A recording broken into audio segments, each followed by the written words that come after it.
So hey guys what's up, this is Vinay Haridwal और आज हम लोग स्टार्ट करने जा रहे हैं सेल ऑफ गुड्स एक्ट 1930 का रिवीजन। इस वीडियो में एक प्रॉपर रिवीजन होने वाला है यूनिट 1 एंड यूनिट 2 का। ये जो चार्ट्स है ये चार्ट्स ICA के द्वारा ही प्रोवाइड किया गया है, तो हम लोग को बस अपना स्टडी मटेरियल खोल के बैठना है, पूरे बातों को एक बार सुनना है और फिर स्टडी मटेरियल को एक सिंपल सा रीडिंग देख के देखना है कौन सी बात हम लोग को याद अभी तक नहीं है। जो बात याद नहीं है उसको मल्टीपल टाइम्स बोल कर रिवाइज करना होगा ताकि वो हमारे जहन में बैठ जाए। ये लौता एक वीडियो में आपका 10 से 15 मार्क्स के आसपास, फ्रॉम 10 to 15 मार्क्स आपके पेपर में इस प्रॉपर वीडियो से आने वाला है। तो लेट अस स्टार्ट। इस वीडियो में we are going to discuss many of the conceptual points.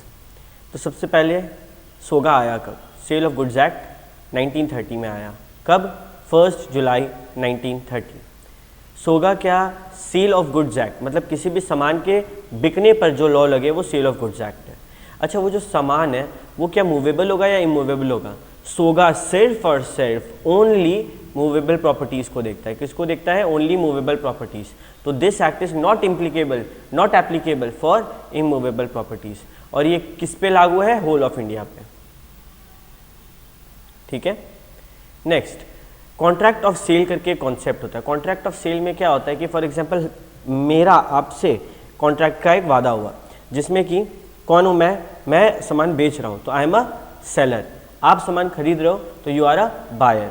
तो यहाँ पर दो लोग होते हैं, बायर सेलर, दो लोग होते हैं, बायर एंड सेलर।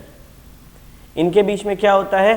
अग्रीमेंट कि हाँ भाई एक जन सामान खरीदेगा तो दूसरा जन सामान बेचेगा। हो सकता है सामान हाथों हाथ बेच जाए, ओनरशिप जो है, ट्रांसफ़र ऑफ प्रॉपर्टी वो हाथों हाथ हो जाए, इमीडिएट ट्रांसफ़र हो जाए। अगर ट्रांसफ़र इमीडिएटली हो रहा है तो that is a normal sale. लेकिन अगर जो ट्रांसफ़र है वो फ्यूचर में होगा तो येट टू बी ट्रांसफर्ड, यानी कि वो जो प्रॉपर्टी इन गुड्स है, ओनरशिप है, जो सामान है वो अभी तक ट्रांसफ़र नहीं हुआ, वो फ्यूचर में होगा, तो it is agreement to sale. ये जो दो पॉइंट है इसके ऊपर कुछ क्वेश्चन है जो हम लोग को किताब से ज़रूर करना है। So this difference is very very very important. Next, goods, buyer का सेलर के साथ बात हुआ कि या तो सामान हाथों हाथ ले जाओ या फिर फ्यूचर में कभी ले जाओ। सामान इज द गुड्स, यानी कि मूवेबल इन नेचर। गुड्स कितने टाइप के होते हैं? 3 टाइप के होते हैं, जिसके बारे में आगे हम लोग फुल डिटेल में पढ़ने वाले हैं। लास्ट में प्राइस क्या होता है? जब भी सेल ऑफ गुड्स एक्ट के बारे में बात हो, price will be in money consideration. Money मतलब रुपीस, या फिर US के लिए डॉलर, जापान के लिए येन, यूरोप के लिए यूरो। तो उस हिसाब से मनी जो प्राइस है हर जगह का अलग अलग हो सकता है। और कुछ एसेंशियल्स भी है जो हम लोग को ध्यान में रखना है। सबसे पहले इंपॉर्टेंट टर्म्स को समझते हैं। बायर डिफाइन किया गया है 2 का 1 में। सबसे पहला बंदा कौन है? बायर। तो बायर कौन? हु बाइज, जो सामान खरीदे। अच्छा, हम सामान खरीदने को राजी हो गए कि हम हाँ ठीक है तुमसे सामान खरीद लेंगे विदाउट एनी कंडीशन, क्या हम एक बायर है? यस। तो पर्सन हु बाइज और agrees to buy is a buyer. Similarly 2 का 13 है सेलर के बारे में।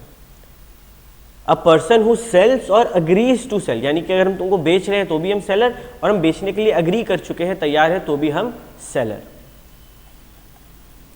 नेक्स्ट, गुड्स क्या होता है? 2 का 7। अभी तक अगर हम लोग सेक्शंस देखें तो इंपॉर्टेंट सेक्शन क्या था? 2 का 1 बायर, 2 का 13 सेलर। अब आते हैं 2 का 7 goods. What are goods? Goods को हिंदी में बोलते हैं सामान। गुड्स क्या इमूवेबल है यहाँ पे? सोगा में नहीं, इमूवेबल तो सोगा में नहीं है। तो only movable properties. Goods means every kind of movable property, हर प्रकार का मूवेबल प्रॉपर्टी आता है। Other than actionable claims. Actionable claims, money, ये 2 चीज गुड्स नहीं माने जाते हैं। क्या क्या गुड्स नहीं होता है? एक्शनेबल क्लेम और मनी इन सर्कुलेशन। क्या है ये चीज? थोड़ी देर में देख रहे हैं। Also include stock and shares, जो हम लोग मार्केट में देखते हैं ना, स्टॉक मार्केट में स्टॉक शेयर्स, क्या वो गुड्स में है? यस, वो गुड्स में है। ग्रोइंग क्रॉप्स, जो खेतों खलियान में जो अपन वो क्रॉप्स ग्रो होते हुए देखते हैं, अनाज देखते हैं उगता हुआ, क्या वो गुड्स है? उसको अलग करके बेचना है ना, तो हाँ वो गुड्स है। ग्रास या फिर कोई भी ऐसा चीज जो जमीन का हिस्सा तो है लेकिन इट कैन बी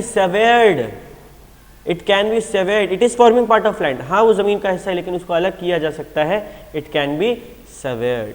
तो व्हाट इज गुड्स, एक बार अच्छे से याद कर लिया। गुड्स मतलब every kind of movable property other than दो चीज, क्या क्या, actionable claim, money in circulation, and also include चार चीज, क्या क्या, stock and shares, growing crops, grass and other things forming part of land but can be severed. ये very important definition है। नेक्स्ट, गुड्स मतलब कि भैया टैंजिबल इंटैंजिबल सब, यस। एक्शनेबल क्लेम क्या होता है? एक्शनेबल क्लेम, क्लेम मतलब कि दावा। तो मानो तुम पर कोई दावा किया कि तुमको, मतलब फॉर एग्जांपल मेरे ऊपर कोई दावा किया है कि आई एम हिज डेटर और मेरे को उसको 5,000 रुपया देना है। तो मेरे दिमाग में ये क्या है, एक टेंशन है कि यार वो मेरे को डेटर बोल रहा है, मेरा वो क्रेडिटर हो गया, उसका नाम पे 5,000 रुपया खड़ा है, हमको देना है। तो ये होता है एक्शनेबल क्लेम, ठीक है। तो क्या ये मूवेबल होता है? क्या हम बोल देते कि हम तुमको पैसा नहीं देंगे, किसी और को देंगे उसके अनुमति के बिना? नहीं। वो बोल सकता है किसी और को पैसा दो मेरे अनुमति के बिना? नहीं। तो this is what actionable claim is. Section 2 का 7 इज अबाउट गुड्स, जिसमें सारे मूवेबल प्रॉपर्टी आते हैं। दो चीज़ नहीं आती है, actionable claim and money in circulation, यानी कि रुपीज़। एंड चार चीज़ें हैं जो कि आते हैं, कंफर्म कर रहा है, stock shares, growing crops, grass and other things forming part of land but can be severed before the contract of sale। कहानी यहाँ पे खत्म। नेक्स्ट, गुड्स कितने प्रकार के होते हैं? गुड्स बेसिकली 3 प्रकार के होते हैं, existing goods, future goods, contingent goods. Existing goods ऐसे गुड्स जो आज जब कॉन्ट्रैक्ट हो रहा है आपके नज़र के सामने है। फ्यूचर गुड्स यानी कि वो आज है तो नहीं बट फ्यूचर में आ जाएंगे। और contingent goods is a type of future goods, यानी कि ये आज है तो नहीं, फ्यूचर में आ जाएगा और इसका आना ना आना किसी एक इवेंट के ऊपर डिपेंड करता है। तीनों को एक बार हम लोग डिटेल में देखते हैं। What is existing goods? Section 6 बोला कि देख भाई, एग्जिस्टिंग गुड्स मतलब कि जब कॉन्ट्रैक्ट ऑफ सेल हो रहा है, जब आपका सेल हो रहा है उस टाइम पे वो सॉरी उस टाइम पे वो एग्जिस्ट करता है, या फिर मानो एग्जिस्ट नहीं करता है तो वो ओन्ड, पोजेस्ड या acquired by the seller at the time of contract of sale है। फॉर एग्जांपल मेरा तुमसे बात हो रहा है कि I will sell you a car, at the point of time car मेरे पास नहीं है लेकिन घर पे गैराज में रखा हुआ है, क्या ये एग्जिस्टिंग गुड्स है? सवाल उठता है क्या ये at the point of time, at the time of contract of sale तुम्हारे पास एग्जिस्टेंस में है? नहीं। क्या वो तुम ओन कर रहा है अभी? हाँ। तो ये है, दोनों में से कोई भी एक कंडीशन फुलफिल होना चाहिए। एग्जिस्टिंग मतलब तुम्हारे सामने, नज़र के सामने, और ओन्ड, पोजेस्ड या फिर एक्वायर्ड मतलब वो तुम्हारे पास है, नज़र के सामने नहीं है, तुम्हारा है, तुम्हारा ओन करता उसको, ये नहीं कि फ्यूचर में उसको खरीदने वाले। तो एग्जिस्टिंग गुड्स क्लियर है, या तो वो एग्जिस्टिंग होना चाहिए at the time of sale, या फिर कम से कम तुम उसको ओन कर रहा है, पोजेस कर रहा है, एक्वायर कर रहा है at the time of sale और वो कहीं पे रखा हुआ है। गुड्स, एग्जिस्टिंग गुड्स कितने टाइप के होते हैं? 3 टाइप के होते हैं। ध्यान से समझना है विथ एग्जाम्पल। स्पेसिफिक गुड्स, वो गुड्स जो कि at the time of contract of sale बता दिया गया है। For example I have said कि मेरे को वो iPhone 14 Pro पर्पल रंग का 128 GB वाला चाहिए, तो ये परफेक्टली स्पेसिफिक होके बता दिए कि वो वाला प्रोडक्ट मेरे को चाहिए। This is what specific goods is, ठीक है। तो स्पेसिफिक गुड्स मतलब एकदम आइडेंटिफाई कर लिए और अग्रीड अपन, क्या कीवर्ड है? आइडेंटिफाइड है एंड अग्रीड अपन है। कब? At the time of contract of sale. I repeat, what is specific goods? Identified and agreed upon at the time of contract of sale. Unascertained good, इसको समझने के लिए एक simple सा example समझो। हम लोग जब मार्केट में आलू खरीदने के लिए जाते हैं तो क्या हम लोग के लिए 5 किलो का एक बंडल अलग से रखा रहता है? नहीं, बहुत सारा आलू का बोरी होता है, उसमें से हम लोग चूज करके 5 किलो अलग करते हैं और उसके बाद मेजर करने के लिए उनको देते हैं, वो मेजर करके बोलते हैं हाँ भाई सही है, पैसा दे दो। So what is this? This is uncertain goods. जो बड़ा सा बोरा है जहाँ पे बहुत किलो आलू रखा हुआ है, दैट इज अनअसर्टेन गुड्स। और उससे जब हम अपने लिए 5 किलो आलू अलग किए तो वो क्या हो गया? Ascertained goods. इंग्लिश में बात करें अगर, अनअसर्टेन गुड्स मतलब not identified at the time of contract of sale, मतलब जब कॉन्ट्रैक्ट ऑफ सेल हो रहा है तब मेरे को नहीं पता, बहुत सारा रखा हुआ है। और असर्टेन्ड गुड्स मतलब कि फ्रॉम अनअसर्टेन गुड हम उसको अलग कर रहे हैं, जो बहुत सारा बोरा में आलू रखा हुआ उससे हम अलग करके तुमको दे रहे हैं। तो it is being identified in accordance with agreement after the sale is made. Sale के बाद ये काम होता है। अनअसर्टेन बहुत सारा है, नॉट स्पेसिफिकली आइडेंटिफाइड और ascertain at the time of contract of sale. और असर्टेन गुड्स कि हम उससे अलग कर रहे हैं after the contract of sale is made. Okay, future goods क्या होता है, कंटिंजेंट गुड्स क्या होता है? बड़ा ही फनी बात है कि फ्यूचर गुड्स है 2 का 6, सेक्शन 2 का क्लॉज 6, और कंटिंजेंट गुड्स है सेक्शन 6 का सब सेक्शन 2, यानी कि ये है 2 का 6, और ये है 6 का 2, अगर सिंपली हम लोग को याद रखना है तो। दोनों ही एक टाइप का फ्यूचर गुड्स है, दोनों में काम जो है गुड्स है फ्यूचर में मिलने वाला है। फ्यूचर गुड्स में क्या होता है, गुड्स जो या तो फ्यूचर में मैन्युफैक्चर होगा, या फिर वो प्रोड्यूस होगा, या फिर वो अक्वायर होगा। गुड्स क्या फ्यूचर में मैन्युफैक्चर होगा, प्रोड्यूस होगा या फिर अक्वायर होगा। कौन करेगा, सेलर करेगा। कॉन्ट्रैक्ट ऑफ सेल होने के बाद फ्यूचर गुड्स बनता है। कहानी क्लियर। अगर मेरा तुमसे बात हुआ, फॉर एग्जांपल हम लोग का बात होता है टिक्की चाट वाला से, जो टिक्किया बनाते हैं, टिक्किया चाट, तो क्या वो टिक्की चाट जो है वो रेडी होता है? नहीं, उसका सारा सामान रेडी होता है, बट उसको बनाना कब होता है, जब हम लोग का कॉन्ट्रैक्ट हो जाता है, हाँ 2 प्लेट बना दो, राइट। तो this is a type of future goods. और कंटिंजेंट गुड्स क्या होता है कि ये डिपेंड करता है कि फ्यूचर में कुछ काम होगा तब आपको ये गुड्स मिल जाएगा, ठीक है। फॉर एग्जाम्पल कि अगर मेरे पास फ्यूचर में 100 पीस कपड़ा आता है तो उसमें से हम 20 पीस तुमको दे देंगे, तुमको बेच देंगे, तो दिस इज कंटिंजेंट। तुमको 20 पीस मिलेगा कि नहीं, ये किस पे डिपेंडेंट है, किसी और कॉन्ट्रैक्ट पे, कि मेरे पास 100 पीस आएगा कि नहीं। तो this is what contingent is. Contingent goods और फ्यूचर गुड्स में एक बहुत ही पतला सा लकीर है, इसका मेंटेनेंस ध्यान में रखना बहुत ज़रूरी है कि कंटिंजेंट गुड्स में क्या होता है, एक इवेंट कोलैटरल होता है, यानी कि कोई और अनसर्टेन इवेंट है जिसके ऊपर ये सारा बात डिपेंड करता है। क्लियर है? अभी गुड्स क्या होता है ये तो क्लियर हो गया। डिलीवरी क्या होता है, 2 का 1 क्या था, बायर, 2 का 13 क्या था, सेलर, 2 का 7 क्या था, गुड्स, 2 का 6 था फ्यूचर गुड्स, 6 का 2 था कंटिंजेंट गुड्स, और 2 का 2 है डिलीवरी। इस तरीके से हम लोग डेफिनेशन को बार बार रिपीट करेंगे तो याद होते रहेगा। ओके, अगर ये डेफिनेशन फिर से याद सेक्शंस फिर से याद करना है तो यूट्यूब में बैक दबा लो, कुछ वीडियोस कुछ सेकंड्स पहले चल जाओ और 1-2 बार सुन लो, याद हो जाएगा। डिलीवरी क्या होता है? डिलीवरी का मतलब अगर नॉर्मल भाषा में समझे तो हम लोग फ्लिपकार्ट से ऑर्डर करते हैं और सामान हम लोग को डिलीवर हो जाता है। मतलब कि वो सामान जो सेलर के पास था वो मेरे पास आ जाता है, मतलब कि उसका ओनरशिप भी मेरे पास आ गया और वो सेलर के पास पड़ा हुआ था और वो मेरे पास पड़ा हुआ। पहले वो सेलर के पोजेशन में था, अब वो मेरे पोजेशन में। पोजेशन मतलब उसका वो किसके हाथ में है, और एक होता है ओनरशिप, वो किसके नाम पर है। तो डिलीवरी में क्या होता है, पोजेशन का ट्रांसफर होता है from 1 person to another. What is delivery? Voluntary transfer, आपकी मर्जी से ये ट्रांसफर हो रहा है of possession from 1 person to another. Obviously sale है तो ओनरशिप भी ट्रांसफर हो रहा होगा। डिलीवरी 3 टाइप के होते हैं। एक्चुअल डिलीवरी, यानी कि सामान फिजिकली एक जगह से दूसरा जगह जा रहे हैं। फ्लिपकार्ट अमेजॉन में कपड़ा जब ऑर्डर करते हैं, फिर कोई भी अपने पर्सनल आइटम ऑर्डर करते हैं, तो वो कहीं पे रखा हुआ था, फॉर एग्जांपल दिल्ली में था, वहाँ से शिप होकर इंडिया में आता है, तो सॉरी इंडिया बोल रहे हैं, अपने यहाँ पे आता है, तो what is that? That is delivery. कौन सा? एक्चुअल, जब क्या हो, फिजिकल डिलीवरी हो, जब क्या हो, फिजिकल डिलीवरी हो। दूसरा क्या है? कंस्ट्रक्टिव डिलीवरी, यानी कि कस्टडी तो नहीं बदला, जिसके पास पड़ा हुआ बंदा तो वही सेम है, लेकिन ओनरशिप बदल गया। कस्टडी तो नहीं बदला, एक्चुअल पोजेशन जहां पड़ा हुआ था अभी भी वहीं पड़ा हुआ है, लेकिन ओनरशिप बदल गया। फॉर एग्जाम्पल मेरा सामान एक गोदाउन में रखा हुआ है, हम फोन किए, बोले वॉचमैन को, वॉचमैन आज से ये सामान मेरा नहीं मिस्टर एक्स का है। So what is this? This is constructive delivery.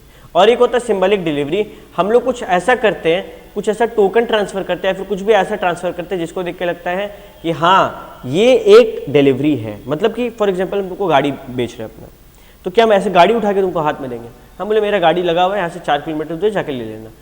Delivery के नाम पे हम तुमको चाबी दिए, that is a symbolic delivery. ये एक टोकन है, ये एक प्रूफ है कि तुमको डिलीवरी हो चुका है मेरे गाड़ी का। 3 types of delivery, actual physically हो रहा है, कंस्ट्रक्टिव कस्टडी चेंज नहीं हो रहा है, और सिंबॉलिक यानी कि टोकन के द्वारा हो रहा है।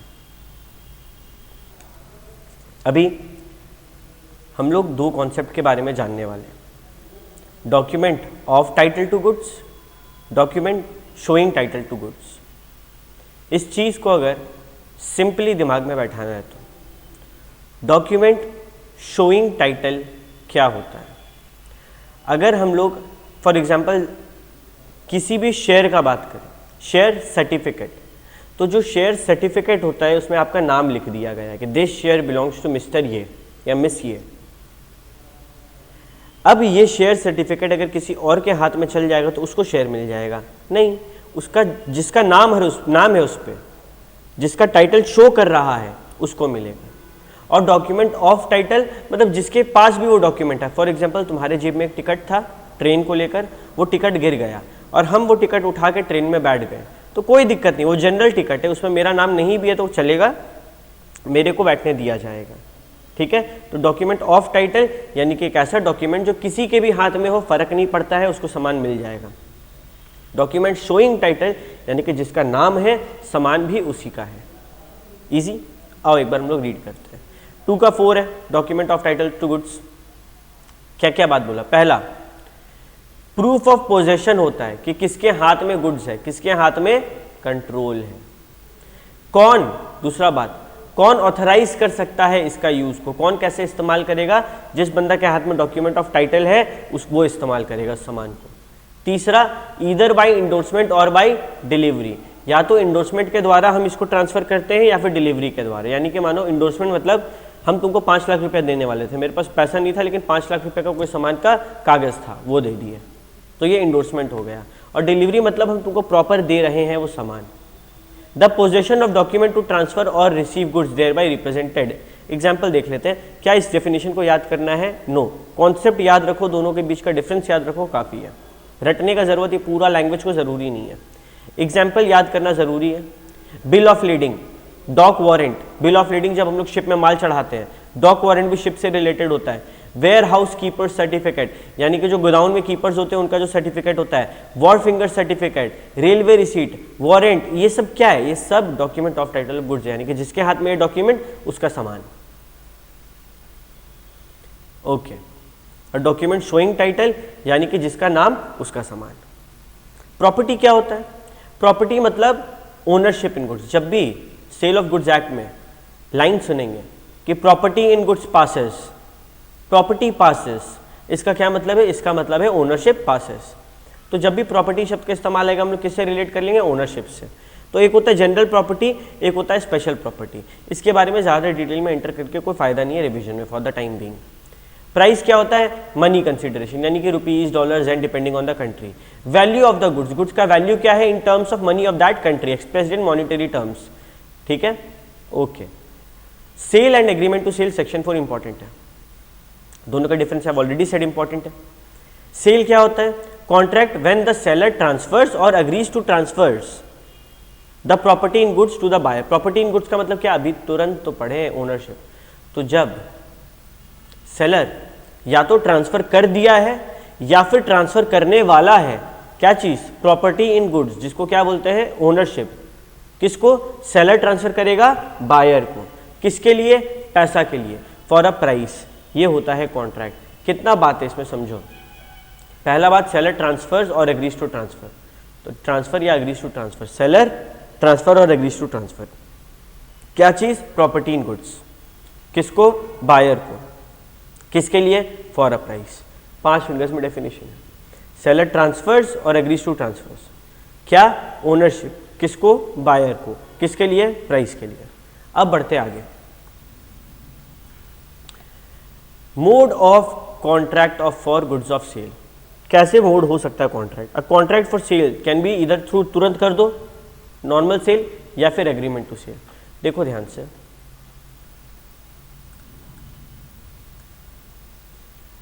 यहां पे सेल में या फिर एग्रीमेंट टू सेल में क्या सिमिलैरिटी है? जब भी प्रॉपर्टी इन गुड्स पास करे मतलब ओनरशिप पास करे तब ये होता है। किससे पास होगा? सेलर से बायर को। लेकिन एग्रीमेंट टू सेल में कुछ स्पेशल बात है। पहला, transfer of the property in goods, ownership जो है कब होगा? फ्यूचर में होगा। ओनरशिप ट्रांसफर फ्यूचर में होगा। कब? जब कोई कंडीशन फुलफिल हो जाए। आई रिपीट, ओनरशिप ट्रांसफर कब होगा? फ्यूचर में होगा, जब कोई कंडीशन फुलफिल हो जाए। ओनरशिप ट्रांसफर कब होगा? फ्यूचर में होगा, जब कोई कंडीशन फुलफिल हो जाए। तो इन एग्रीमेंट टू सेल कब एक सेल में कन्वर्ट होता है? एग्रीमेंट टू सेल, हम तुमसे वादा किए कि हम तुमको 2 महीना बाद मेरा सामान, मेरा मोबाइल भेज देंगे। तो जब 2 महीना पार हो जाएगा तब ये एग्रीमेंट टू सेल सेल में बदलेगा। मतलब व्हेन द टाइम इलैप्सेस, या फिर मानो कोई कंडीशन रखे कि तुम 90 पार लाओ तुमको फ़ोन दिला देंगे, तो जब तुम 90 पार ले आएगा तब हम तुमको फ़ोन दिलाएंगे। हाँ, पैसा लगेगा लेकिन हम कुछ डिस्काउंट दे देंगे, समथिंग लाइक दिस। तो अगर कोई कंडीशन है या फिर टाइम इलैप्स है तो जब वो काम पूरा हो जाएगा तब एग्रीमेंट टू सेल सेल में कन्वर्ट हो जाता है। अभी इसके बीच का डिफरेंस क्या क्या ध्यान से पढ़ते हैं, वेरी इंपॉर्टेंट है। सेल में हाथों हाथ ओनरशिप ट्रांसफर हुआ, जबकि एग्रीमेंट टू सेल में फ्यूचर में होगा। सेल का कॉन्ट्रैक्ट कैसे होता है? एग्जीक्यूटेड, दोनों पार्टी, हम तुमको ट्रांसफर कर दे, तुम पैसा दे दो। एग्रीमेंट टू सेल में एग्जीक्यूटरी, फ्यूचर में होगा। रेमेडीज, अगर कॉन्ट्रैक्ट का सेल का कॉन्ट्रैक्ट था और हाथों हाथ सामान बेच दिए और कुछ नुकसान हो गया, रेमेडीज हो गया, ब्रीच हो गया, तो उसके लिए क्या रेमेडी है? ब्रीच मतलब कॉन्ट्रैक्ट टूट गया किसी कारण से, तो उसके लिए क्या रेमेडीज है? हम तुमसे पैसा मांग सकते हैं कि भैया पैसा वापस करो। लेकिन एग्रीमेंट टू सेल में हम पैसा नहीं मांगते हैं। एग्रीमेंट टू सेल में you can not ask for the money, you can not ask for the price, what you will ask for is damages only. Agreement to sale में अगर breach होता है तो सिर्फ डैमेजेस मांग सकते हैं, जबकि नॉर्मल सेल में अगर ब्रीच होता है तो प्राइस मांग सकते हैं। ये दोनों क्या है? ये दोनों रेमेडीज है, सुझाव है हम लोग के लिए, सोल्यूशन। सेल में किसका लाइबिलिटी होता है? सामान बेच दिए तुमको, तेरा लाइबिलिटी, तुम बायर। एग्रीमेंट टू सेल में अभी तक बिका नहीं है, 2 महीना बाद बिकेगा, तो वो 2 महीने के लिए मेरा दिमाग में चिंता है, मेरा liability.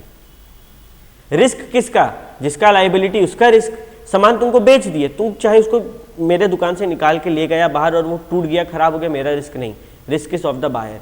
But agreement to sale में 2 महीना तक, जब तक वो सेल में कन्वर्ट नहीं होता, रिस्क भी मेरा। मेरे दुकान में आग लगेगा तो मेरा टेंशन है, मेरे को उसका नुकसान झेलना पड़ेगा। नेचर ऑफ राइट, जब सेल का बात करें, जैसे नेम, दुनिया में कोई भी बोलेगा कि फॉर एग्जांपल ये सामान हम तुमको बेच दिए, अब ये तुम्हारे हाथ में, दुनिया में कोई भी आके, इनफैक्ट हम भी आकर अगर बोले ये सामान मेरा है, तुम नहीं देगा, just in rem, right against the whole world, कोई किसी से भी मांग सकते, मतलब कोई भी ये बॉटल चोरी करके ले जाएगा, मुझसे मांग सकते। Just in personam, right against a person, कि अगर ये बॉटल हम तुमको बोले 2 महीना बाद बेचेंगे, तो ये बॉटल हमसे कौन ले पाएगा? सिर्फ तुम। कोई और बंदा आके ले जा सकता है? नहीं, क्योंकि ये जस्ट इन पर्सोनम है, ये तुम सिर्फ हमसे ले सकता और किसी से नहीं ले सकता, और हम सिर्फ तुमको दे सकते और किसी को नहीं देंगे। तो just in rem, right against the whole world, just in personam, right against a person. Easy है। अच्छा, क्या यहाँ पर सेलर के पास राइट ऑफ रीसेल होता है? अरे सामान हम तुमको बेच दिए, हम कैसे रीसेल करेंगे? लेकिन एग्रीमेंट टू सेल में सेलर उसको रीसेल कर सकता है। तुम पैसा नहीं दे रहा है, तुम कंडीशन फुलफिल नहीं कर रहा है, हम किसी और को बेच के सल्टा देंगे। अगर सेल हो चुका है और सेलर इंसॉल्वेंट हो गया तो क्या होगा? समझो, जब एक बंदा इंसॉल्वेंट होता है तो उसका सारा का सारा जो एसेट्स है वो किसी और के पास जाएगा। अब हम तुमको एक सामान बेचें, तुम पैसा नहीं दिया, तुम मेरा डेटर खड़ा था एसेट साइड में बैलेंस शीट का, और हम इंसॉल्वेंट हो गए, तो अब मेरा जो डेटर है एसेट वो भी बिकेगा और किसी को पैसा मिलेगा। सवाल उठता है कि अगर हम इंसॉल्वेंट हो जाते हैं एज अ सेलर, तो जो मेरा ऑफिशियल असाइनी है जिसको पैसा मिलने का है, क्या वो तुमसे वो सामान ले सकता है? नहीं। वो प्राइस मांग सकता है तुमसे कि भैया तुमको सामान बेचे थे, तुम डेटर के नाम पे खड़ा है, प्राइस दे दो, बट वो तुमसे सामान नहीं मांग पाएगा। अगर नहीं समझ आए कोई दिक्कत नहीं, 10-20 सेकंड पीछे करो, फिर से सुन लो। और अगर यहीं पे एग्रीमेंट टू सेल होता और सेलर इंसॉल्वेंट हो जाता, तो भाई क्या करता? जो भी असाइनी था, जिसके भी हाथ में सारा सामान गया था, वो बोलता भैया सामान तुमको बेचेंगे ही नहीं, तुमको बेचेंगे ही नहीं, तुमको प्राइस देना है दो, नहीं देना मत दो, हम नहीं बेचेंगे। यानी कि वहां पे प्राइस नहीं मांगते, सीधे गुड्स पे अपना हक जमा लेते। इजी है। और यहीं पे अगर बायर इंसॉल्वेंट हो जाए, खुद सोचो एक बायर इंसॉल्वेंट हो गया है, ठीक है, अब क्या करें? सेलर सोच रहा है, सेलर बोला भैया देखो बायर तुम पैसा तो दिया नहीं है, मेरा सामान हमको वापस करो। क्या बोलेगा ऑफिशियल असाइनी को कि भैया बायर तुम मेरा पैसा तो हमको दिया नहीं है, सामान वापस करो, तो मेरे को गुड्स पे कंट्रोल मिल जाता है। जबकि एग्रीमेंट टू सेल में बायर इंसॉल्वेंट हो गया, कोई फर्क नहीं पड़ता, सामान बेचे थे क्या, उसको नहीं देंगे, खत्म कहानी। This is as simple as it. आगे बढ़ते हैं। कॉन्ट्रैक्ट ऑफ सेल में ऐसे कौन से एलिमेंट्स हैं जिनका होना अनिवार्य है? वो सारे एलिमेंट्स होना जरूरी है। पहला, कम से कम कितने पार्टीज होने चाहिए? Buyer seller, 2 parties. दूसरा, पेमेंट यानी कि कंसीडरेशन जो बदले में मिल रहा है वो किस में मिलना चाहिए? मनी। तीसरा, number of contract of sales के बारे में बात करते हैं। हो सकता है, सॉरी नंबर बोल रहे हैं, nature of contract of sale, हो सकता है वो एब्सोल्यूट हो कि सामान ले जाओ, या फिर कंडीशनल हो, कंटिंजेंट हो। सब्जेक्ट मैटर हमेशा मूवेबल गुड्स होगा, इमूवेबल नहीं हो सकता 100 में। ट्रांसफर और डिलीवरी ऑफ गुड्स, जो ओनरशिप है उसका ट्रांसफर होना बहुत ज़रूरी होता है। और कुछ छोटा मोटा एसेंशियल था वैलिड कॉन्ट्रैक्ट, जो सेक्शन कौन सा सेक्शन में पढ़े हम लोग? सेक्शन 10 में पढ़े। उसका भी फुलफिल होना यहाँ पे ज़रूरी है। तो सेक्शन 10 के अलावा एक यानी कि बायर सेलर, दूसरा यानी कि मनी में पेमेंट हो रहा है, तीसरा यानी कि एब्सोल्यूट भी हो सकता है, कंडीशनल भी हो सकता है, चौथा यानी कि मूवेबल का ही होना चाहिए, पांचवा यानी कि ओनरशिप। ये 5 उसके अलावा सेक्शन 10 के अलावा होना ज़रूरी है। अभी सेल कि जैसा ही और भी बहुत सारे चीज़ होता है बट उसमें अंतर होता है। For example hire purchase. What is hire purchase? अगर इसको समझाया जाए तो तुम मेरे से ये 5,000 का सामान लेके चले जाओ और मेरे को तुम 1,000 रुपया करके 5 महीना तक देना। एक टाइप से EMI है। यहाँ पे अगर तुम चाहे 2 महीना तक दिया 2,000 रुपया, फिर कॉन्ट्रैक्ट कैंसिल करना चाहता है, कैंसिल कर दो, मेरा सामान मेरे को वापस कर दो, 3,000 मत देना, कोई दिक्कत नहीं। तो हायर परचेज क्लियर हुआ कि एक सामान धीरे धीरे करके पैसा दे दो, लास्ट इंस्टॉलमेंट के बाद ओनरशिप ट्रांसफर होगा। ओनरशिप कब ट्रांसफर होगा? लास्ट इंस्टॉलमेंट के बाद। लेकिन सेल में तो हाथों हाथ ट्रांसफर हो जाता है, कब पेमेंट मिल रहा है उससे फर्क नहीं पड़ता, ट्रांसफर हो जाता है। सेल में बायर ओनर बन जाता है, लेकिन हायर परचेज में तुम अगर हमसे ये बॉटल लिया 5,000 रुपए में, तो 5वां इंस्टॉलमेंट के बाद जो फाइनल पेमेंट है उसके बाद तुम ओनर बनेगा, बाकी सारा पेमेंट में ओनर हम ही रहेंगे। अब जो ओनर होता है रिस्क भी उसका होता है। तो सेल में जैसे कॉन्ट्रैक्ट ऑफ सेल हुआ, सामान तुम्हारे पास गया, रिस्क तुम्हारा। लेकिन हायर परचेज में मेरे पास रिस्क रहता है।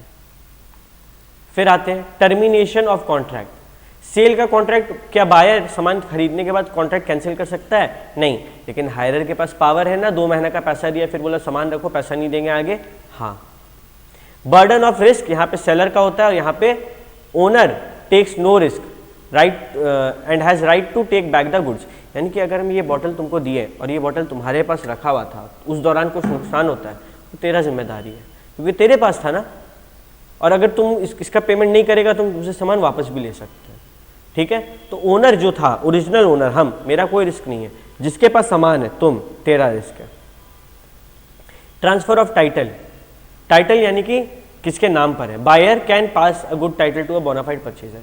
हम एक सामान तुमको बेचे, सेल किए, तुम किसी और को बेचेगा, वो किसी और को बेचेगा, सब बोनाफाइड है, सब अच्छे इरादे से ले रहे हैं, एवरीथिंग इज कूल।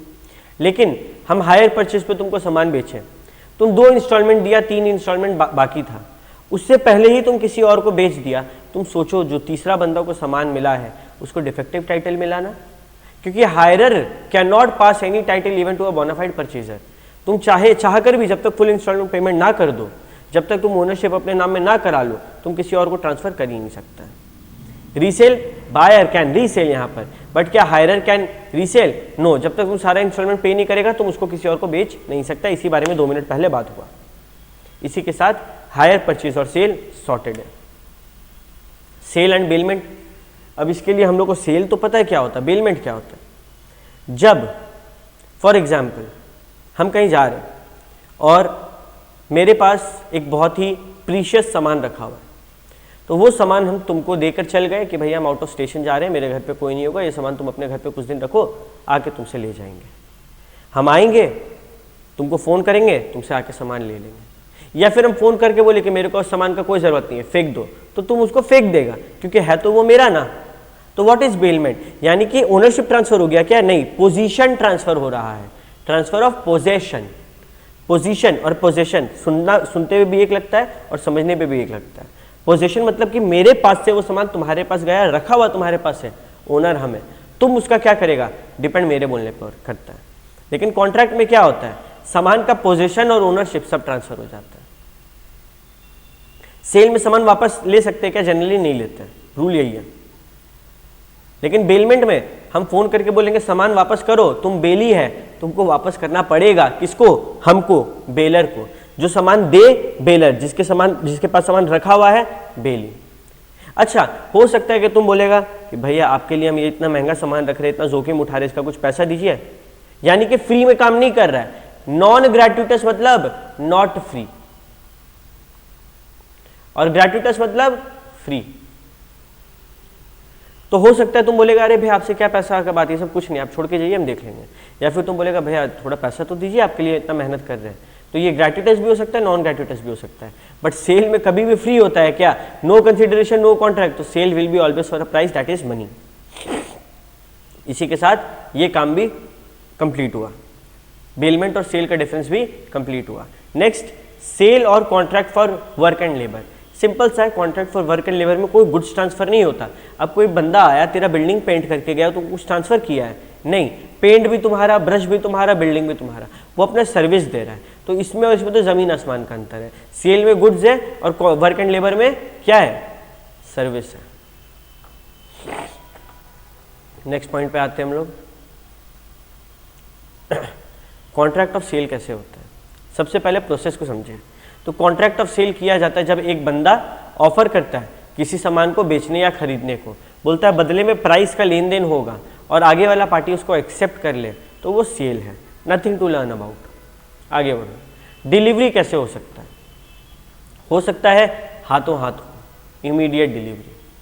हो सकता है डिलीवरी उस सामान का पेमेंट में हो जाए, या फिर हो सकता है डिलीवरी या पेमेंट उसका इंस्टॉलमेंट में हो जाए, या फिर दोनों ही फ्यूचर में होगा। Let's take one example for 3 each. पहला का एग्जांपल, तुम रिलायंस जियो मार्ट में गए, वहाँ से एक ओट्स का पैकेट उठाए, गुड्स का डिलीवरी हो गया तुम्हारे पास, और जाके पेमेंट कर दिया, सामान का पेमेंट भी हो गया, तो दोनों चीज़ इमीडिएट हाथों हाथ हो गया, कोई दिक्कत नहीं, हो सकता है, लॉ बोलता है। या फिर तुम बोला, तुम्हारा किसी बंदा से बात हुआ है, तुम बोला कि मेरे को धीरे धीरे करके तुम ओट्स भेजना हर महीना 2-2 किलो, और हम तुमको हर महीना 2-2 किलो के हिसाब से पेमेंट भेजेंगे, तो ये इंस्टॉलमेंट में हो रहा है, टोटल 10 किलो का बात हुआ है। या फिर दोनों ही चीज़ बाद में हो सकता है कि तुमको 4 महीना बाद से ओट्स का पैकेट भेजना शुरू करना, तब तुमको पेमेंट करेंगे, तो दोनों चीज़ को भी डिले किया जा सकता है। तो तीनों चीज़ पॉसिबल है। अब कैसे हम लोग कॉन्ट्रैक्ट ऑफ सेल में आए? हो सकता है लिखित हो, अलाउड है, वर्ड्स ऑफ माउथ हो, अलाउड है, थोड़ा सा लिखा हुआ है, थोड़ा सा बोलकर बात किया जा रहा है, अलाउड है। इम्प्लाइड कॉन्ट्रैक्ट हो रहा है, मतलब लक्षण से समझ में आ रहा है, हरकत से, बाय कंडक्ट और by action of the party समझ में आ रहा है कि ये लोग सेल किया, अलाउड है, कोई दिक्कत नहीं है। ठीक है, तो इसको भी रटने का कोई जरूरत नहीं, कॉमन सेंस है। ओके, अभी हम लोग बात करने जा रहे हैं कि कॉन्ट्रैक्ट ऑफ सेल का सब्जेक्ट मैटर क्या होता है। देखो, गुड्स होता है, ऑब्वियस सा बात है। हो सकता है गुड्स एग्जिस्टिंग हो, यानी कि जब कॉन्ट्रैक्ट किया जा रहा है, या तो मेरे पास है, या फिर हम एक्वायर कर चुके हैं, या फिर हम ओन करते हैं, या फिर मेरे पास पड़ा हुआ तुमको दिख रहा है मेरे सामने। या फिर फ्यूचर गुड्स का, कि फ्यूचर में या तो कंटिजेंट इवेंट होगा, कुछ होगा, तब जाके तुमको सामान बेचेंगे। दोनों टाइप का गुड्स हो सकता है, कोई दिक्कत नहीं है।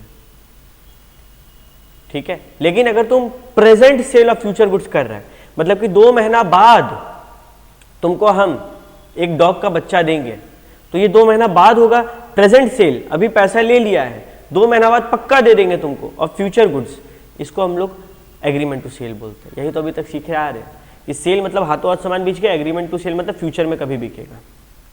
That this is nothing important, ऐसा कुछ नहीं कि तुमको याद रखना है, कॉमन सेंस है ये। अगर तुम लोग अच्छे से चैप्टर पढ़ा तो याद रहेगा। ठीक है, जो याद करने का पार्ट है जैसे कि डेफिनेशंस, तो I have laid much stress on that. Nature of contract of sale जब बात करें पेरिशिंग गुड्स के हिसाब से, पेरिशिंग गुड्स मतलब वो गुड्स जो बीतते हुए समय के साथ खराब हो जाते हैं। तो पेरिशिंग गुड्स में करना क्या होता है? पेरिशिंग गुड्स मतलब सामान समय के साथ खराब हो रहा है। तो अगर हम लोग बात करें स्पेसिफिक गुड्स का, कि तुम मेरे से बोले कि मेरे को एक, तुम्हारे पास सर या फिर भैया आपके पास एक फ्रूट का बॉक्स रखा हुआ था, बहुत सुंदर सा, मेरे को बोला बॉक्स खरीदना आपसे, और एज अ सेलर मेरे को पता नहीं था कि वो सड़ गया है। जब हम कॉन्ट्रैक्ट कर रहे थे, हम तुमको बोले कि ठीक है खरीद लेना, तुमसे पैसा ले लिए, घर आके देखे ये तो सड़ गया है। हम तुमको बोल रहे हैं यार भाई ये तो सड़ गया है, पैसा वापस ले लें। तुम्हारा कहना है नहीं, कॉन्ट्रैक्ट वैलिड है, आप कॉन्ट्रैक्ट का ब्रीच किए हैं, आप पे हम केस करेंगे। लॉ बोलता है सुन भाई, अगर सामान पेरिशेबल इन नेचर है और बिना सेलर के नॉलेज के, without the knowledge of seller, सामान पेरिश कर जाता है at the time of contract of sale, जब सेल हो रहा है उसी वक्त, तो कॉन्ट्रैक्ट वॉइड हो जाएगा। आई रिपीट, अगर सामान पेरिशेबल इन नेचर है और कॉन्ट्रैक्ट करते वक्त सेलर को पता नहीं सामान खराब हो गया, तो कॉन्ट्रैक्ट वॉइड हो जाएगा। लेकिन कॉन्ट्रैक्ट करते वक्त सेलर को पता है कि सामान खराब है, फिर भी कर रहा है, कॉन्ट्रैक्ट वैलिड है, ब्रीच का तुम केस कर सकता है। ऑप्शन 2 कि जब कॉन्ट्रैक्ट कर रहा है तुमको पता तो नहीं है कि सामान खराब है, इनफैक्ट सामान तब अच्छा था, तेरे कारण, सेलर के कारण डिले हुआ और सामान खराब हुआ, तब भी कॉन्ट्रैक्ट वैलिड तेरे पे केस किया जाएगा। तो क्या क्या चीज का होना जरूरी है? पहला, नॉलेज नहीं होना चाहिए सेलर को किस चीज का, कि सामान खराब है। कब? जब कॉन्ट्रैक्ट हो रहा है, तब जाके कॉन्ट्रैक्ट को वॉइड माना जाता है। अभी सेकंड सिचुएशन कुछ ऐसा है कि एग्रीमेंट टू सेल हुआ कि फ्यूचर में हम तुमको फ्रूट्स का ठेला बेच देंगे, मेरा पूरा फ्रूट्स के साथ, और ना मेरे कारण, ना तुम्हारे कारण, ना सेलर के कारण, ना बायर के कारण, दोनों का गलती नहीं है, किसी का फॉल्ट नहीं है, और जो है सामान खराब हो गया। मतलब कि फ्यूचर में तुमको 2 महीना बाद सामान देने वाले, उस दौरान सामान खराब हो गया, ना मेरा गलती है ना तेरा गलती है, और तुमको अभी तक ये सामान मिला भी नहीं। Risk, before the risk passes to the buyer, तुमको ये सामान मिला भी नहीं अभी तक, और इस दौरान सामान खराब हो गया। कॉन्ट्रैक्ट को वॉइड कर सकते हैं, मतलब अवॉइड कर सकते हैं। हम बोल सकते हैं कि क्या करेंगे ऐसे कॉन्ट्रैक्ट में आके, ना तुम हमको पैसा दे सकते हैं ना हम तुम पे केस कर सकते हैं, तो कॉन्ट्रैक्ट को अवॉइड कर दो और वॉइड डिक्लेयर कर दो।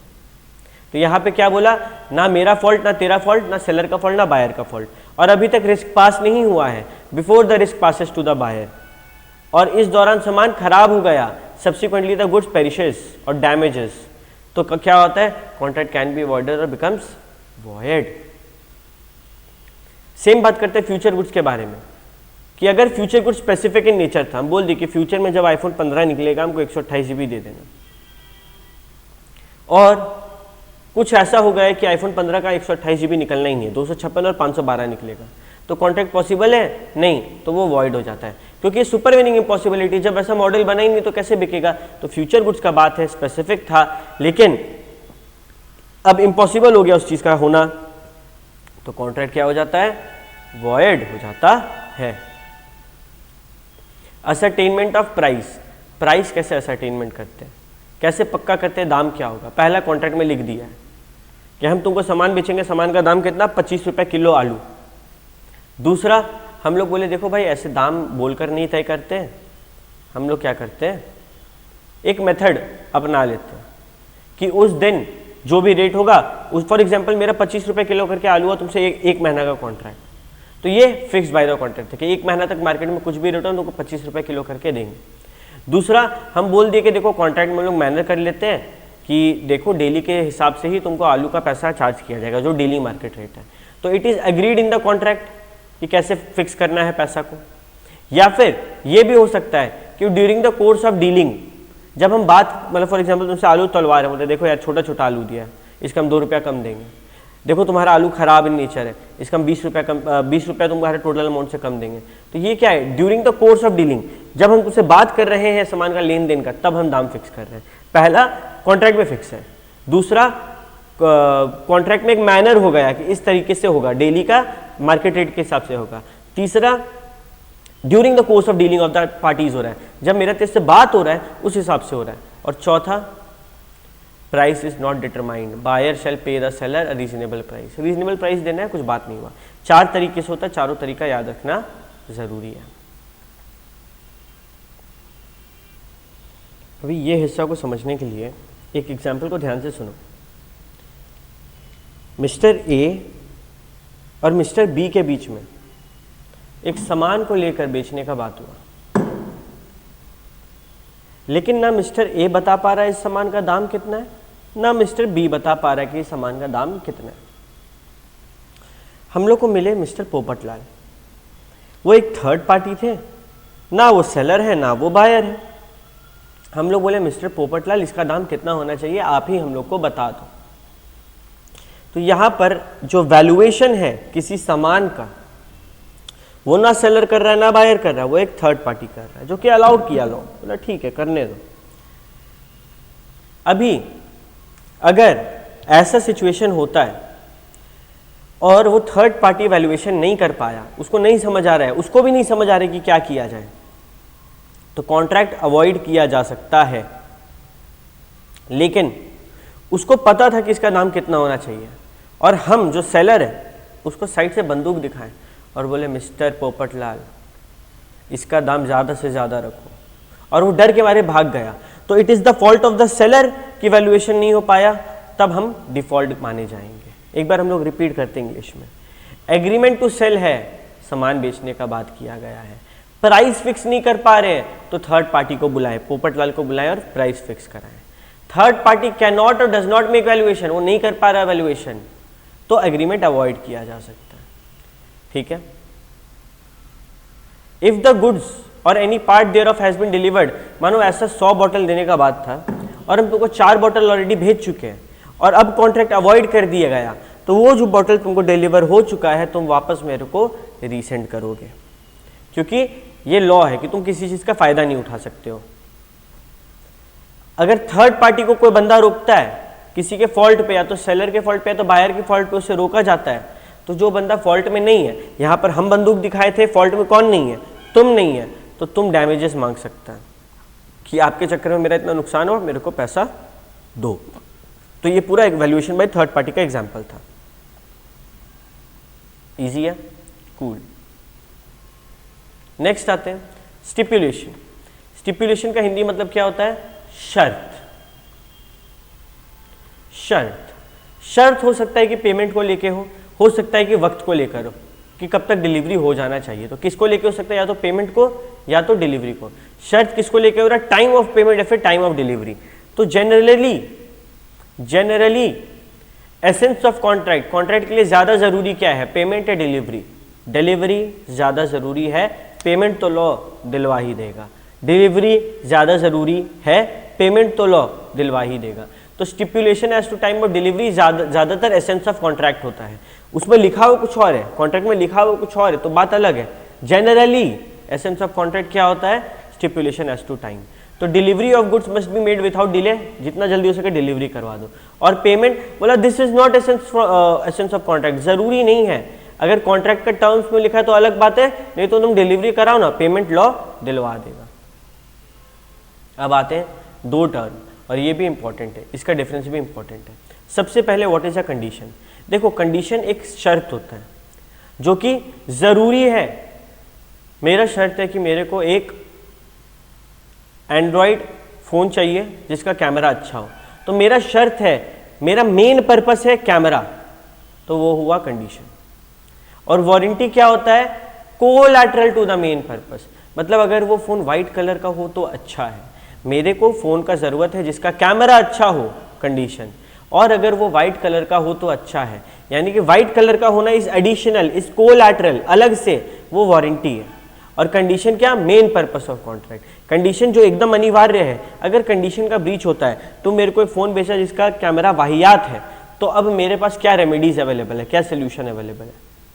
बोला यहाँ पर हम कॉन्ट्रैक्ट को कैंसिल कर सकते हैं, और तो और डैमेज भी मांग सकते हैं। लेकिन अगर तो मेरे को कैमरा तो एक नंबर दिया लेकिन कलर ब्लैक में आया, तो यहाँ पर हम सिर्फ डैमेजेस मांग सकते हैं, कॉन्ट्रैक्ट कैंसिल नहीं कर सकते, रिजेक्ट नहीं कर सकते। समझ आ रहा है? अगर मेरा तुमसे बात हुआ एक कार को लेके कि मेरे को कार चाहिए जिसका माइलेज हो 20 किलोमीटर पर लीटर, ये कंडीशन है। और अगर ब्लैक हो तो अच्छा है, ये वारंटी है। अगर मेरे को माइलेज उतना दे रहा है, नहीं दे रहा है, सामान वापस कर देंगे या फिर डैमेजेस भी मांग सकते हैं। लेकिन अगर वो ब्लैक की जगह कोई और कलर आ गया तो उस केस में हम सिर्फ और सिर्फ डैमेजेस मांग सकते हैं, कॉन्ट्रैक्ट कैंसिल नहीं कर पाएंगे, क्योंकि जो मेन पर्पस था, जो कंडीशन था, वो वैलिड है, इसीलिए। इजी। तो डिफरेंस के बारे में बात करते हैं। सबसे पहले मीनिंग हम लोग अभी देखें। अगर ब्रीच होगा, कंडीशन में ब्रीच होता है तो डैमेजेस भी मांग सकते हैं, कॉन्ट्रैक्ट को रेप्यूडिएट यानी कि रिजेक्ट यानी कि कैंसिल भी कर सकते हैं, और दोनों भी कर सकते हैं। लेकिन वारंटी में सिर्फ डैमेजेस मांग सकते हैं। और कन्वर्जन ऑफ स्टिपुलेशन, बात को समझो, कंडीशन एक बड़ा टर्म है, वारंटी तो उसका एक हिस्सा है। कंडीशन में बोला ना कि हम डैमेजेस प्लस रिजेक्शन दोनों कर सकते हैं, लेकिन वारंटी में खाली डैमेजेस कर सकते हैं। तो अगर मेरा कंडीशन का ब्रीच हुआ तो हमसे कोर्ट में बोला जाएगा कि सर आपका तो कंडीशन का ब्रीच हुआ है, मतलब आप उसको बोल सकते हैं डैमेजेस दो, या फिर आप बोल सकते हैं कॉन्ट्रैक्ट कैंसिल करो, और दोनों भी करवा सकते हैं। अगर हम चूज कर रहे हैं हमको सिर्फ डैमेजेस दो, तो ये तो हम वारंटी वाला ट्रीटमेंट दिया ना, वारंटी में बोलते हैं ना सिर्फ डैमेजेस दो, तो a condition can be treated as a warranty. But क्या वारंटी में बोल सकते हैं कॉन्ट्रैक्ट कैंसिल कर दो? A warranty can not be treated as that of a breach of condition, but a breach of condition can be treated as a breach of warranty. फिर से ध्यान से सुन लो, एक बार फिर से बोल रहे हैं। अगर कोई कंडीशन टूटता है तो मेरे पास तीन ऑप्शन है, रिजेक्ट, डैमेज मांगो, दोनों करो। वारंटी टूटता है तो मेरे पास एक कंडीशन है, सॉरी एक ही ऑप्शन है, क्या, डैमेजेस मांगो। तो वारंटी छोटा टर्म है, तो कंडीशन चाहे तो हम बोल सकते हैं कि छोड़ो ना यार, कि उसके ऊपर इतने निर्दय हो रहे, खाली डैमेजेस दो, जो कि वारंटी में भी तो वही बोला जा रहा है। तो condition can be treated as warranty क्योंकि वो बड़ा टर्म है, but a warranty can not be treated as condition. अब बात करते हैं वेवर ऑफ कंडीशन के बारे में, कि कंडीशन कभी कभी वेव कर दिया जाता है, हटा दिया जाता है। एक बार होता है वॉलंटरी वेवर, एक होता है compulsory waiver. What is voluntary waiver?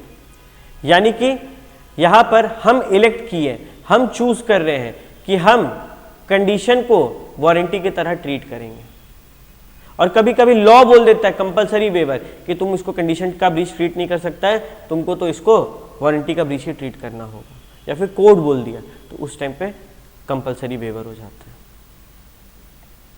Condition and warranty दोनों एक्सप्रेस भी हो सकता है और इम्प्लाइड भी हो सकता है। एक्सप्रेस कंडीशन मतलब जब कॉन्ट्रैक्ट हो रहा है, पार्टीज बात कर लिए, अग्री कर गए eight the time of contract, express लिया तो रिटर्न में या फिर बोली में। और इम्प्लाइड कंडीशन यानी कि यार ये तो समझ में आता है ना कि ये सब कंडीशन इम्प्लाइड है।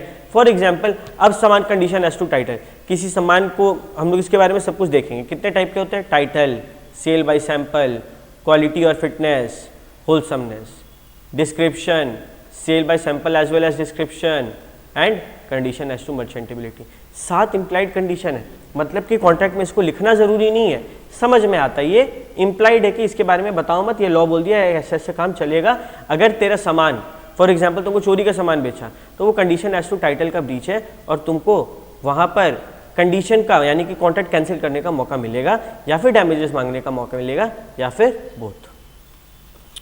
तो हम लोग एक एक करके सारी चीज़ों को देखते हैं, ठीक है। सबसे पहले condition as to title clarify किया कि देखो भाई, तुमको कॉन्ट्रैक्ट में लिखने का ज़रूरत नहीं है कि क्या इस सामान के असली ओनर आप हैं।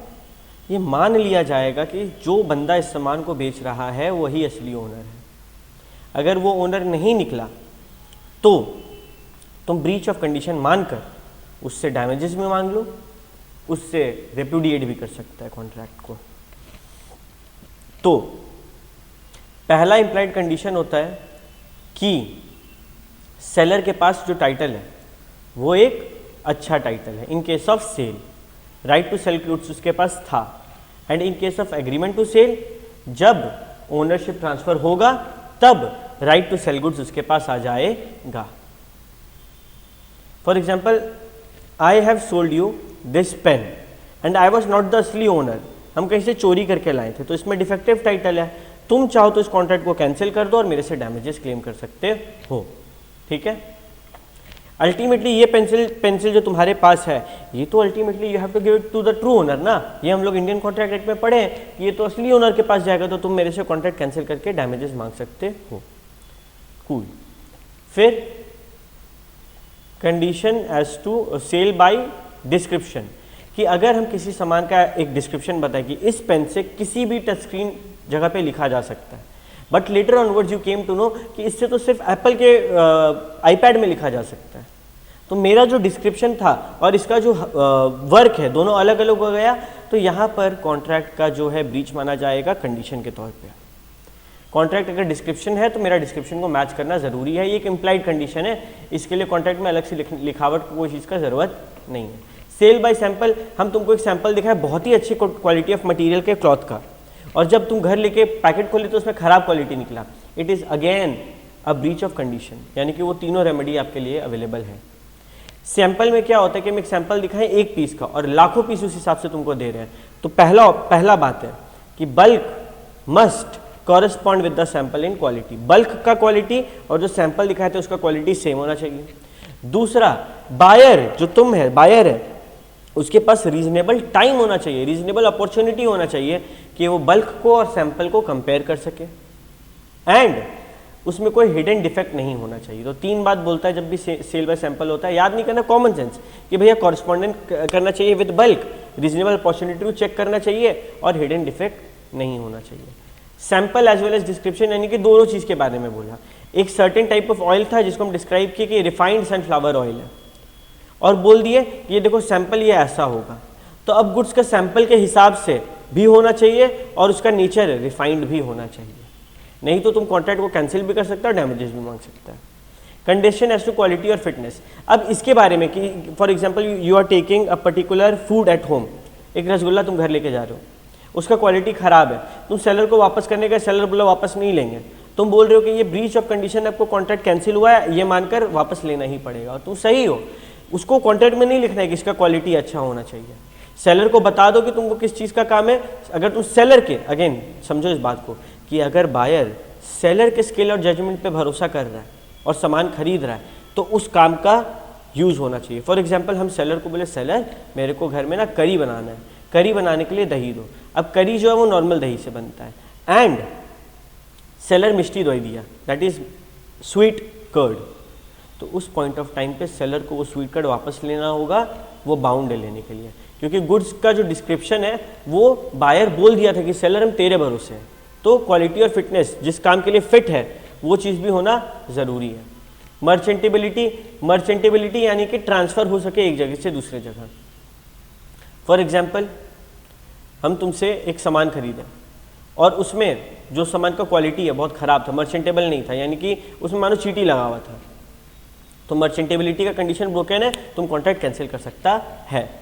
लेकिन तुम गुड्स एग्जामिन किया था और एग्जामिन पे करने के बाद तुम चीटी लगा हुआ है ना, खोल के देख सकता है, तुम एग्जामिन किया उस टाइम पे तुम ध्यान नहीं दिया, तेरा गलती, यहाँ पे कंडीशन एज टू मर्चेंटेबिलिटी नहीं होगा। ध्यान से सुनो, जनरली मर्चेंटेबल होना मतलब इजीली ट्रांसफरेबल होना, एक जगह से दूसरा, मतलब ट्रेडेबल क्वालिटी का होना, ऐसा कि बिक जाए मार्केट में, होना ज़रूरी है। लेकिन अगर बायर गुड्स को एग्जामिन किया और उसको कोई डिफेक्ट नहीं मिला, कोई रिवील एग्जामिनेशन के बाद नहीं हुआ डिफेक्ट, तो उस पॉइंट ऑफ टाइम पे अगर बाद में जाके घर पे डिफेक्ट मिलता तो यहाँ पे बायर का गलती है, बायर कंडीशन का ब्रीच नहीं बोल पाएगा।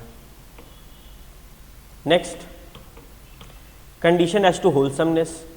होलसम जनरली जो खाने वाली चीज़ होते हैं उनको बोला जाता है, तो जो ईटेबल्स हैं वो होलसम होना ज़रूरी है, खाने लायक होना ज़रूरी है। अगर तुम्हारे पास तुम दूध का पैकेट लेके आए अमूल का और वो फटा हुआ निकला तो वो बायर को वापस सेलर को वापस लेना पड़ेगा। ये सारे सिचुएशंस के अलावा सेलर चीज़ों को वापस नहीं भी लेता है, ठीक है। वारंटी, अब देखो इम्प्लाइड वारंटी ये क्या होता है। वारंटी का हमेशा इम्प्लाइड वारंटी 4 टाइप के। पहला, warranty as to undisturbed position, यानी कि सामान मेरे पास आया, कोई आके उंगली ना करे कि ये सामान मेरा, ये सामान मेरा, ये सामान मेरा है। अगर ऐसा करेगा हम सामान वापस तो तुमको नहीं कर सकते क्योंकि अभी तक टाइटल का प्रूफ नहीं हुआ, लेकिन हम तुमसे डैमेजेस मांग सकते हैं। दूसरा, नॉन एग्जिस्टेंस ऑफ इनकम्बरेंसेस, ऐसे ना पता चले हमको कि बाद में ये सामान कहीं और गिरवी रखा हुआ है। फिर डिस्क्लोजर ऑफ डेंजरस नेचर, सामान का कुछ डेंजर नेचर है तो बता दो, और क्वालिटी और fitness by usage of trade. चारों को हम लोग एक ज़रा सा में डील कर लेंगे। आओ, अनडिस्टर्ब पोजीशन मतलब बायर शैल इंजॉय ए क्वाइट पोजीशन, बायर को लोड नहीं चाहिए ये सामान मेरा है, कभी मिस्टर एक्स आके बोला, कभी मिस्टर वाई आके बोला। बायर के पास जो पोजीशन है वो डिस्टर्ब नहीं होना चाहिए, आके कोई उंगली ना करे बार बार कि ये मेरा सामान है। He is entitled to sue the seller for breach of warranty, ऐसे केस में वो वारंटी का ब्रीच पे केस किया जा सकता है, कंडीशन का पे नहीं। अनडिस्टर्ब पोजीशन में warranty. Second, non existence of cumbrance, यानी कि कहीं गिरवी नहीं रखना चाहिए, फ्री फ्रॉम एनी चार्ज और इनकम्बरेंस, वो कहीं गिरवी नहीं रखा, उसके ऊपर कोई ऐसे चार्ज क्रिएट नहीं किया गया है किसी थर्ड पार्टी के फेवर में, ठीक है। तो इस चीज़ का ध्यान रखना जरूरी है। फॉर एग्जांपल हम तेरे को एक सामान बेचे और बाद में पता चला अरे ये तो बैंक में गिरवी रखा हुआ था, तो यहाँ पे वारंटी का प्रोविजन ब्रीच हो रहा है। फिर वारंटी एज टू क्वालिटी और fitness by usage of trade, trade के यूसेज के हिसाब से क्वालिटी और फिटनेस के बारे में बात किया जा रहा है कि ये इम्प्लाइड वारंटी है। फॉर एग्जांपल जनरली क्या होता है, जब शेयर्स होता है ना, शेयर्स का डिलीवरी होता है ऑन टाइम 2 दिन, T+2 डेज, 3 दिन के अंदर। लेकिन अगर उससे ज़्यादा डिले हो रहा है तो ये यूसेज ऑफ ट्रेड जनरली 3 दिन में होता है, तुम डिले कर रहा मतलब तुम गलत काम कर रहे हो, तो तुमसे तुम्हारा जो बायर है वो मांग सकता है ब्रीच ऑफ वारंटी के हिसाब से damages. And at last, disclosure of general nature of goods, disclosure of dangerous nature of goods, अगर गुड्स में कोई भी डेंजर नेचर है और बायर ध्यान नहीं दिया तो सेलर को वॉर्न करना ज़रूरी है, नहीं तो ब्रीच ऑफ वारंटी होगा। इसीलिए तुम लोग देखता होगा बहुत जगह सामान में लिखा रहता है inflammable, to be stored in a cold place, cold and dry place, not to be use by children below 3 years, ये सब ब्रीच ऑफ वारंटी से बचने के लिए है। डिस्क्लेमर दे देता कि भैया डेंजरस नेचर का है। अभी ये सीवियर टेम्पटर क्या होता है? सीवियर टेम्पटर क्या इंडिया का भाषा है, इंग्लिश है, हिंदी है, संस्कृत है, तमिल, बंगाली कुछ भी है नहीं, ये क्या है? लैटिन शब्द है। सीवियर टेम्पटर का मतलब होता है let the buyer be aware, buyer को समझने दो। और ये बहुत ही भारी सेक्शन 16 टफ नहीं है लेकिन बहुत अच्छा है। सीवियर टेम्पटर बोलता है let the buyer be aware, यानी कि ये बायर का जिम्मेदारी है कि बायर कुछ भी खरीदने से पहले, किसी भी सामान को ले जाने से पहले उसका अच्छा से चेकिंग करे और सेटिस्फाई हो जाए कि वो सामान उसके काम के लिए यूज़ में आएगा कि नहीं, या फिर उसमें कोई डिफेक्ट है कि नहीं। ठीक है, तो फॉर एग्जांपल हमारे केस में हम शॉप गए और हमने पूछा कि भाई क्या आपके पास दही होगा? घर पे कढ़ी बनाना था, मीठा दही नहीं चलता, फिर भी मीठा दही ले लिया, तो let the buyer be aware. दुकानदार बोलेगा हम वापस नहीं लेंगे, तो दुकानदार सही है, क्योंकि क्या तुम अपने पर्पस दुकानदार को बताए? तो नॉर्मली माना जाएगा कि आप अपना स्किल इंटेलिजेंस लगा के सामान ले रहे और आप सेटिस्फाइड हैं। ओके, तो सीवियर टेम्पटर में एक चीज़ बोल दिया गया कि बायर अगर सेलर को बता दे कि सेलर हम ये सामान इसीलिए खरीद रहे हैं, और सेलर के स्किल एंड जजमेंट पे वो निर्भर हो रहा है कि सेलर तुम समझो तुमको कैसे देना है, और सेलर का काम ही है वैसा सामान बेचने का, तब बायर भी अवेयर नहीं होगा। हमारे केस में हमने सेलर को बता दिया कि सेलर आई वॉन्ट कर्ड, दही चाहिए जो कि कढ़ी बनाने के लिए, तो सेलर को पर्पस बता दिया, पहला पॉइंट डन। दूसरा पॉइंट, सेलर के ऊपर निर्भर कि वो कैसा कढ़ी बनाने के लिए दही देगा, और तीसरा सेलर का काम है दूध दही बेचना, तो इस पॉइंट ऑफ टाइम पे let the buyer be aware नहीं चलेगा। क्लियर? इसी तरीके से और भी कुछ पॉइंट्स हैं, जैसे कि ये सब सीवियर टेम्पटर का क्या है? एक्सेप्शन। सारा पॉइंट्स को रटने का ज़रूरत नहीं है, सारे पॉइंट्स के बारे में ज्ञान होने का ज़रूरत है। सबसे पहले फिटनेस एज टू क्वालिटी और यूज़। तुम बता दिए कि मेरे को ऐसा क्वालिटी का सामान चाहिए, ऐसा यूज़ है मेरा सामान, तो फिर अब सेलर को उसी हिसाब से सामान देना होगा। दूसरा, पेटेंट या ब्रांडिंग के अंदर में ले रहा है, हल्दीराम का भुजिया ले रहे हैं, बाकी भुजिया से टेस्ट अलग है, ऑब्वियसली सेलर का गलती है, let the buyer be aware, seller नहीं बोलेगा। डिस्क्रिप्शन बता दिया था सेलर और कुछ और बेचा, तो यहाँ पे सेलर का गलती है, let the buyer be aware नहीं चलेगा। मर्चेंटेबल क्वालिटी में नहीं है, क्वालिटी खराब है, उसका ट्रेडिंग के पर्पज़ के लिए यूज़ किया नहीं जा सकता, तो सेलर का गलती है, बायर बी अवेयर नहीं चलेगा। सेल बाय सैंपल, जैसा सैंपल था वैसा बेचो, जैसा डिस्क्रिप्शन में बोला गया था वैसा बेचो, अगर इसके विपरीत बेचा जा रहा है तो सीवियर टेम्पटर बोल के नहीं भाग सकता है सेलर। ट्रेड यूसेज, जो ट्रेड है उसका यूसेज ही नहीं है ऐसा, वहाँ पे ऐसा माना ही नहीं जाता कि कॉमन चीज़ है। फॉर एग्जांपल अगर इस चीज़ का एग्जांपल दिया जाए तो नॉर्मल यूसेज है कि नॉर्मल मान्यता है, कस्टम है, रिवाज है कि हम लोग कोई सामान खरीदते हैं तो पैसा उसके बाद देते हैं। ठीक है, तो अगर यहाँ पर सामान खरीदने से पहले ही सेलर पैसा मांग रहा है तो यहाँ पे वो गलत है। ठीक है, सेलर एक्टिवली कंसील्स डिफेक्ट, ये वेरी इंपॉर्टेंट है, सेलर जानबूझ के डिफेक्ट को छुपा दिया, स्क्रैच था उसके ऊपर एक नॉर्मल टेम्पररी पेंट लगा दिया, तो यहाँ पर let the buyer be aware नहीं चलेगा। ये सारे एग्जाम्पल्स में सेलर जिम्मेदार होंगे। इसी के साथ वीडियो नंबर 1 कंप्लीट होता है। एक और वीडियो आएगा, 14 से 15 मार्क्स हमारे जेब में आ जाएगा 2 वीडियो देखकर। Thank you.